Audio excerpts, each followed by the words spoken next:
Voici votre résumé express sur la maîtrise de la compréhension orale en français naturel. Comprendre un francophone natif peut sembler chaotique à cause de la vitesse et des mots avalés, mais décoder ce flux devient parfaitement logique dès lors qu'on abandonne les règles strictes du français scolaire. Alors, pourquoi votre cerveau bloque-t-il face à une vraie conversation et comment reprendre le contrôle? Premièrement, le lâcher-prise. Accepter de ne pas piger chaque mot. L'objectif, c'est de saisir 100% du sens, pas 100% du vocabulaire. C'est exactement comme la photographie, vous voyez? On regarde direct le sujet principal avant de scruter le fond. C'est pareil ici. Écoutez les mots porteurs de sens, comme les verbes ou les noms, et zappez tout simplement les mots de remplissage. Deuxièmement, la réalité du terrain. Faut vraiment s'habituer aux contractions et au vocabulaire familier du quotidien. Un je ne sais pas qui se transforme en un je sais pas ultra rapide ou dire boulot au lieu de travail. Et détrompez-vous, ce n'est absolument pas du mauvais français. C'est juste l'évolution super naturelle et inévitable de notre langue parlée. Finalement, on passe à l'entraînement ciblé. Pour progresser sans s'épuiser, il vous faut une routine stratégique contre la fameuse fatigue auditive. Tentez ce plan d'action de 30 jours. Démarrez cool par 15 minutes d'écoute passive, pour finir à 30 minutes d'immersion active, avec la technique du shadowing. Et ouais, cette petite frustration initiale, c'est justement la preuve que vous sortez de votre zone de confort pour réellement progresser. En fin de compte, dompter le français naturel ne relève pas de la perfection académique, mais d'une immersion quotidienne et imparfaite pour habituer votre oreille à la véritable mélodie de la langue. Bon, décortiquons tout ça. Imaginons la scène 2 secondes. D'accord, je t'écoute. Un atterrissage à Paris ou peut-être à Montréal. Quelqu'un qui a passé des années à étudier la grammaire, tu vois, à maîtriser le subjonctif, à lire de la littérature avec une certaine fierté même. Ouais, le profil de l'élève modèle en somme. C'est ça. Et là vient le moment fatidique de s'installer à la terrasse d'un café. L'oreille traîne vers la conversation de la table d'à côté et bam! Le trou noir complet. Mais purement et simplement. Le cerveau s'éteint.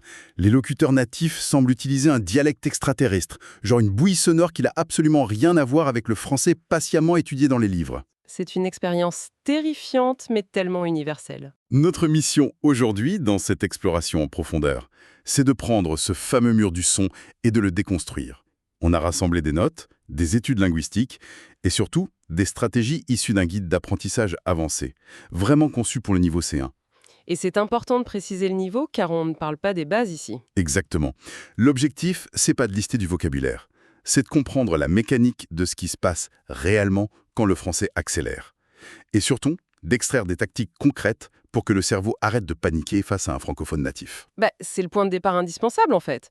Parce que la réaction instinctive de n'importe quel apprenant face à ce mur du son, c'est de se dire je manque de vocabulaire, je dois retourner apprendre mes listés de mots. Ce qui est super frustrant d'ailleurs. Très frustrant. Et surtout, c'est un diagnostic totalement erroné. Le blocage cognitif ne vient pas d'un déficit lexical. Le problème fondamental, il réside dans un phénomène de transformation purement mécanique et acoustique. Mécanique, carrément. Ouais, la langue parlée à vitesse naturelle subit des mutations physiques qui rendent les mots méconnus, ou du moins méconnaissables pour un cerveau entraîné uniquement sur du texte écrit. Et c'est justement cette mécanique qu'il faut observer sous le microscope avant toute chose. Dans les sources qu'on a examinées, le premier coupable identifié, et sans doute le plus emblématique du français, ce sont les liaisons. Ah, les fameuses liaisons. Mais on ne parle pas juste d'une petite règle d'élégance, là. On parle d'un phénomène qui détruit littéralement les frontières des mots. Prenons un exemple classique. Sur le papier, on lit la phrase « Les amis sont arrivés ». 4 mots. Voilà. 4 mots bien distants, encadrés par de magnifiques espaces blancs. C'est propre, c'est net. Sauf qu'à l'oral, ces espaces blancs n'existent pas du tout. Un francophone natif ne va pas produire 4 blocs isolés. Il va générer un seul flux sonore continu.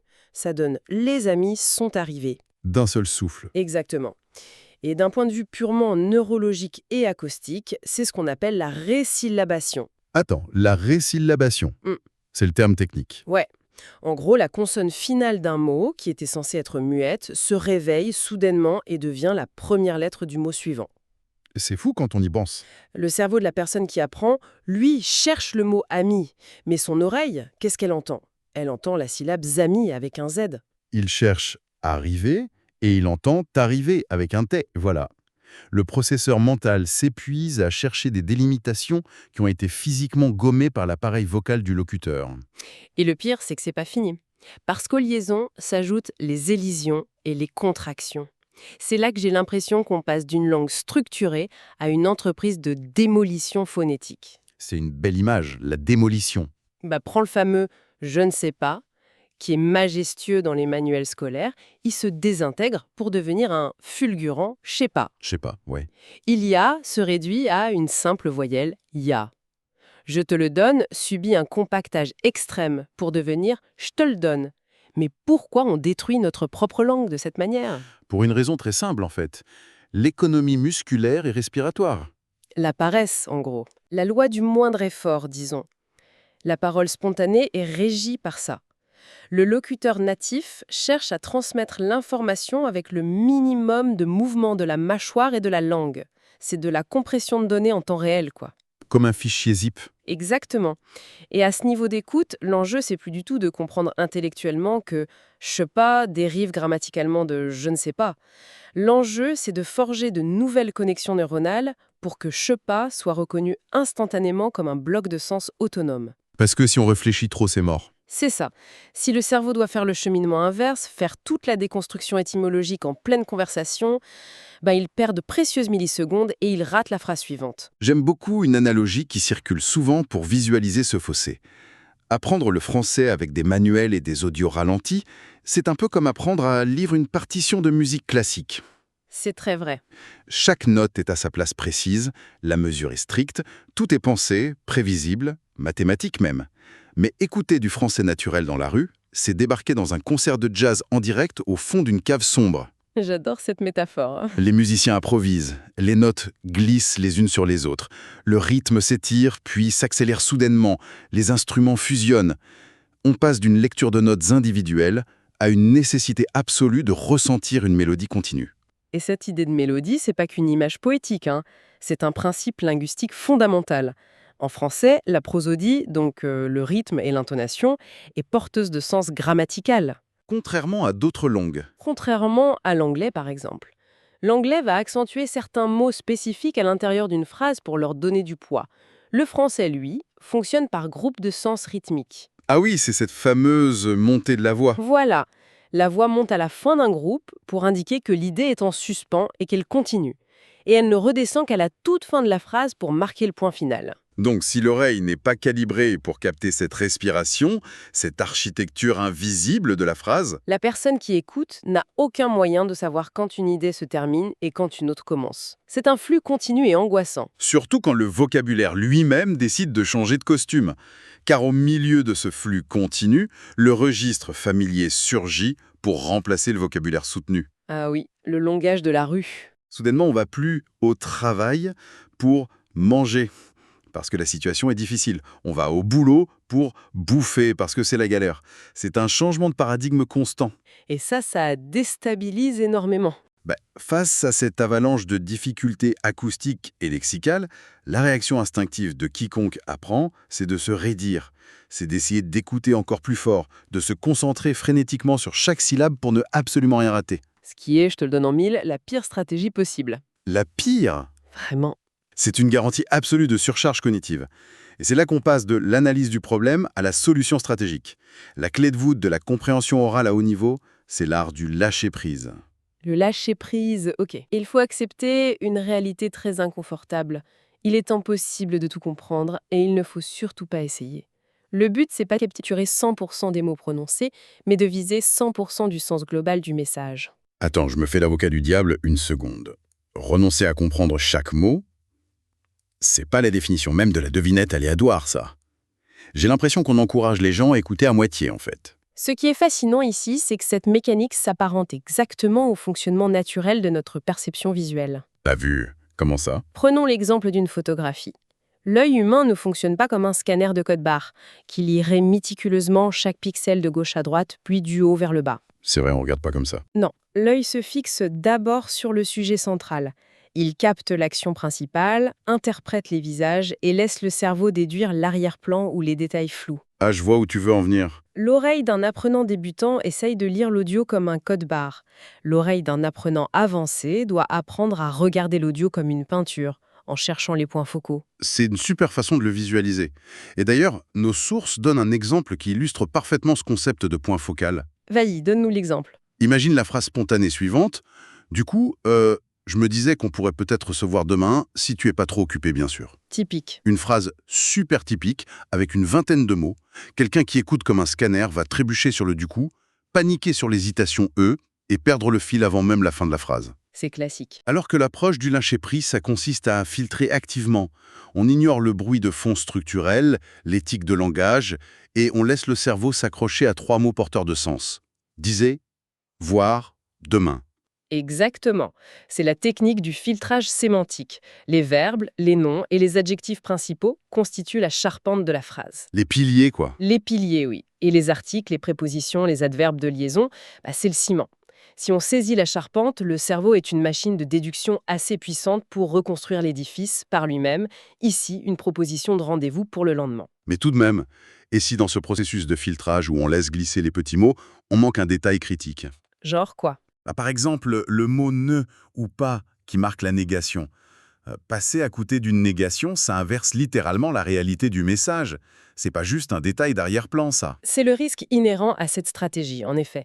C'est pour ça que le lâcher-prise doit obligatoirement s'accompagner de ce qu'on appelle l'écoute active, avec une intention précise. Une intention précise. Le filtrage n'est pas passif. Avant ou au tout début d'une interaction, le cerveau doit établir un filet de sécurité contextuelle. Quel est l'enjeu de la conversation? D'accord, donc on se prépare mentalement. Voilà. S'agit-il de capter une opinion, de suivre des instructions techniques? En définissant cette attente contextuelle, l'esprit se paramètre pour détecter les anomalies. Donc on sait ce qu'on cherche. Si le contexte global est négatif ou tendu, le cerveau s'attend inconsciemment à entendre des termes de restriction ou des négations. Le contexte réduit le champ des possibles et permet de déduire le sens avec une précision redoutable, même si des syllabes ont été avalées par la vitesse. C'est là que ça devient vraiment intéressant. Parce que même avec un filtrage parfait et une bonne dose de déduction, on se heurte très vite à ce que nos documents appellent les pièges de haut niveau. Ça, c'est le niveau au-dessus. C'est-à-dire qu'une fois la barrière de la vitesse franchie, l'apprenant entre dans le domaine redoutable de l'acoustique pure et du code culturel implicite. Absolument. La dimension acoustique regorge de choses trappes, à commencer par les faux amis sonores. Oh oui, les mots qui se ressemblent trop. À vitesse réelle, la différence fréquentielle entre certains mots est infime. Quelqu'un peut facilement confondre poil et poil, Ou veau et eau. ou bruit et brut. Il n'y a pas le temps de mettre la conversation sur pause pour faire une analyse spectrale du son. Là encore, seule l'agilité à jongler avec le contexte général permet de trancher dans la milliseconde sans faire dérailler le processus d'écoute. Sans parler de la géographie. Parce que apprendre le français avec des audios de studio standardisés, c'est vivre dans une bulle stérile. C'est sûr que la réalité est bien différente. La réalité, c'est une mosaïque d'accents. Le choc de passer d'un accent parisien bourgeois, où les voyelles sont très fermées, à un accent marseillais hyper ouvert et chantant. Ou québécois. Ah oui, essayer de suivre le rythme percussif d'un locuteur québécois qui utilise des contractions totalement différentes de celles de la métropole française, c'est une sacrée gymnastique.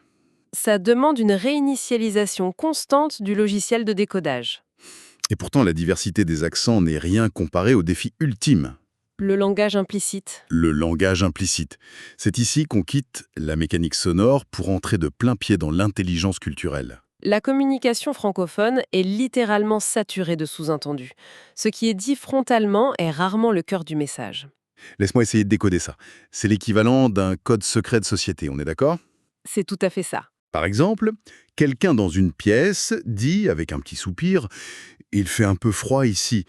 Si on prend ça au premier degré, on se dit « Ah cette personne partage un bulletin météorologique interne, ok, c'est noté ». Alors qu'en réalité, En réalité, c'est une injonction déguisée signifiant « Fermez cette fenêtre immédiatement, vous ne voyez pas que je gèle ».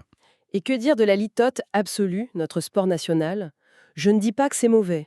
Ah oui, Un esprit logique se dirait que si c'est pas mauvais, c'est que ça va, non? spoiler alert, ça veut dire que c'est objectivement catastrophique. C'est fou. Maîtriser la définition du dictionnaire de chaque mot de la phrase « je ne dis pas que c'est mauvais » ne sert rigoureusement à rien si l'on n'a pas téléchargé le mode d'emploi social de la culture cible. Et c'est épuisant. Ah ça oui.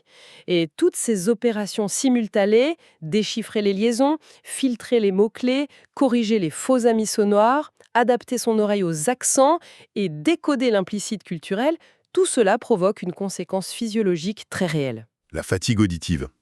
La fameuse fatigue auditive. Et c'est souvent là que l'ego en prend un coup. Les gens sont capables de suivre une conversation brillante pendant 20 minutes et soudainement, tout devient flou. Le mur. Ils culpabilisent. Ils se disent qu'ils manquent de volonté, qu'ils régressent ou qu'ils sont simplement pas doués pour les langues. Alors qu'il n'y a aucune morale là-dedans, c'est de la pure physiologie. C'est pas un manque d'effort alors? Pas du tout. Pour traiter toutes ces données chaotiques en temps réel, le cerveau consomme une quantité monumentale de glucose. Il fonctionne en surrégime constant. Comme un ordinateur qui lance trop de programmes à la fois. La fatigue auditive, cette sensation de brouillard mental après 20 ou 30 minutes d'immersion, c'est simplement le processeur central qui signale une surchauffe. Les réserves d'énergie cognitive sont vides. Ce qui soulève un paradoxe absolu. Lequel? Si mon cerveau est littéralement à court de carburant et surchauffe après 20 minutes de français naturel, comment suis-je censé m'entraîner? On peut pas juste serrer les dents et s'efforcer de pousser à travers cette fatigue. C'est improductif. C'est vrai, c'est même contre-productif. Alors comment dompter ce chaos sans risquer l'épuisement mental total? C'est là que l'approche structurée entre en jeu. La stratégie proposée dans nos sources repose sur un principe scientifique clair: l'adaptation neurologique par microdosage. Des microdosages? On parle de langue ou de médecine là? De langue, promis. Il ne s'agit pas de s'immerger pendant 3 heures d'affilée le premier jour, tout comme on ne court pas un marathon sans entraînement préalable. Le plan d'action s'étale sur 30 jours, avec une progression de la charge mentale très méticuleuse. D'accord. Donne-moi le programme? La semaine 1, par exemple, est purement consacrée à l'acclimatation passive.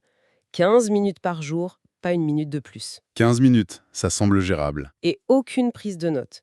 L'objectif est simplement d'exposer le cerveau à l'onde sonore, de laisser l'oreille s'imprégner de la mélodie, du fameux rythme prosodique, sans aucune pression de compréhension. D'accord. Donc on laisse la musique nous baigner. C'est presque de la méditation. Mais on peut pas rester passif indéfiniment? Exactement. Dès la semaine 2, l'immersion devient active. On passe à 20 minutes. Qu'est-ce qui change, concrètement? C'est la phase de reconnaissance des motifs. On écoute et on note non pas des traductions, mais les expressions familières récurrentes, les tics de langage qui reviennent. Les du coup, les en fait, les genres. Voilà. Mais le véritable point de bascule neurologique se produit lors de la semaine 3 avec l'introduction du shadowing. Attends, le shadowing, le fait de répéter ce que dit le locuteur, à voix haute de manière presque simultanée, C'est bien ça? mais c'est pas la meilleure recette pour créer une cacophonie infernale dans sa propre tête. Comment on peut même entendre la personne qu'on écoute si on parle en même temps? Ça semble complètement contre-intuitif. Cela semble contre-intuitif, oui, mais c'est neurologiquement brillant. Le phénomène repose sur la mémoire musculaire et la conduction osseuse. Carrément. En forçant ton appareil articulatoire, donc ta mâchoire, ta langue, tes cordes vocales, à reproduire physiquement les liaisons, les élisions et l'intonation exacte du locuteur natif, tu crées une boucle de rétroaction avec le cortex moteur. Donc la bouche apprend à l'oreille. Paradoxalement, oui. C'est en apprenant à la bouche à produire ces contractions complexes que le cerveau devient soudainement capable de les entendre clairement. C'est un pont direct entre la production physique et la perception auditive. Fascinant. C'est du piratage de cerveau purement et simplement. Et cela prépare le terrain pour la dernière phase, l'immersion totale de la semaine 4. Le boss final. 30 minutes par jour, aucun filet de sécurité, pas de sous-titres. On écoute et l'effort cognitif se porte sur la capacité à résumer mentalement les idées principales. Mais qu'est-ce qu'on écoute exactement? Ce qui rend ce plan viable, c'est justement le choix des matériaux. Il faut nourrir le cerveau avec la bonne complexité. Nos sources expliquent très bien le pourquoi de certaines recommandations. Oui, j'ai vu qu'il citait des podcasts comme Inner French ou French Voices. Et sur YouTube, des créateurs comme Hugo Décrypte. Pourquoi lui, par exemple? Parce que ce type de format offre un pont idéal. Le rythme est rapide, très proche du débit naturel des jeunes générations. L'esthétique est celle du zapping, mais l'élocution reste journalistique et extrêmement bien articulée. C'est rapide, mais propre. Cela permet de s'habituer à la vitesse sans subir les marmonnements de la vie quotidienne. À l'inverse, si on plonge dans des séries contemporaines comme Lupin ou 10%, on va chercher autre chose. Oui, l'authenticité brute. Dans 10%, par exemple, Le génie, pour un apprenant, c'est la collision permanente des registres. C'est un environnement de bureau parisien, donc on y trouve du jargon professionnel très formel, qui se fracasse à la seconde suivante contre des réactions émotionnelles bourrées d'argot et de contractions ultra rapides. C'est un simulateur de vol parfait pour la réalité sociale française. C'est exactement ça. Si l'on relie ça à la situation globale de l'apprentissage, il y a une variable invisible qui va déterminer le succès ou l'échec de ce plan de 30 jours. La gestion de l'inconfort émotionnel. Oui. Il y aura des jours, même lors de la semaine 4, où une conversation semblera indéchiffrable. L'illusion de la régression est très puissante. Le fameux syndrome de l'imposteur linguistique. On se dit « je n'ai rien appris en un mois, je suis nul, j'abandonne ». Mais l'acquisition d'une compétence complexe n'est jamais une ligne droite ascendante. C'est un processus composé de longs plateaux frustrants, suivis de déclics soudains. Donc la frustration, c'est normal, hein? La frustration ressentie n'est pas un échec. C'est le signal électrique que le cerveau est sorti de sa zone de confort et qu'il est contraint de forger de nouvelles connexions synaptiques. Si un exercice d'écoute est facile, c'est que l'on n'apprend rien de nouveau. No pain, no gain, comme on dit. En quelque sorte, l'amélioration de la compréhension orale est souterraine. C'est la régularité du microdosage qui produit l'effet cumulé. D'où l'importance de célébrer les petites victoires. Exactement. Célébrer les micro-victoires. Réussir à rire d'une blague implicite en temps réel, par exemple. Ou identifier instantanément un « je sais pas » au milieu d'un débat houleux. C'est une immense victoire, ça. Alors, qu'est-ce que tout cela signifie au fond? Si on regarde le chemin parcouru durant notre exploration d'aujourd'hui, on voit qu'on a totalement déconstruit ce mythe du mur du son. C'est clair. On est parti d'une analyse purement acoustique, donc la résyllabation des liaisons, les ravages des contractions, la mélodie de l'intonation, pour aboutir à une véritable philosophie de l'écoute. Et le filtrage? Ouais, on a compris que le remède à la vitesse, c'est pas l'effort brut, mais l'élégance du filtrage sémantique. On repère la charpente de la phrase, on laisse glisser le reste. On a mis en lumière la lourde taxe physiologique que prélève l'intelligence culturelle. Qui est bien réel. Et d'où la nécessité de ce plan d'entraînement progressif, allant de l'acclimatation passive à la connexion musculaire du shadowing. Cette démarche dépasse d'ailleurs le cadre strict de l'apprentissage du français, tu sais. C'est un mode d'emploi pour survivre dans des environnements saturés et chaotiques. C'est une belle façon de le voir. L'objectif ultime que nous avons décrit, c'est pas d'atteindre une sorte de perfection robotique où chaque syllabe serait identifiée et cataloguée, c'est de développer une agilité cognitive, la capacité d'évoluer avec fluidité dans l'imparfait et l'incomplet. Et ça nous amène à une réflexion finale vraiment intrigante. On a passé cette analyse à démontrer que pour maîtriser une langue étrangère complexe, la clé absolue est d'embrasser l'ambiguïté. Complètement. Il faut accepter sans la moindre panique qu'il est physiquement impossible de contrôler ou de comprendre 100% du flux d'informations qui nous arrive aux oreilles. C'est le lâcher-prise. Ce fameux lâcher-prise stratégique, ce filtrage qui ignore le bruit pour ne garder que le sens profond, c'est le secret de la fluidité. Voici donc une question à méditer pour ceux qui nous écoutent, histoire de clore notre réflexion. Je sens que c'est profond. Comment l'application de cette même mécanique d'acceptation de l'incomplet pourrait-elle transformer notre manière de gérer la surcharge d'informations, les avalanches de notifications et les discours incessants auxquels nous sommes tous confrontés au quotidien dans notre propre langue maternelle? Ah, vaste programme. Peut-être que la vraie maîtrise de l'écoute, quelle que soit la langue, commence au moment où l'on arrête d'essayer d'entendre chaque mot, pour enfin s'autoriser à en saisir le sens. À bientôt pour une nouvelle analyse en profondeur.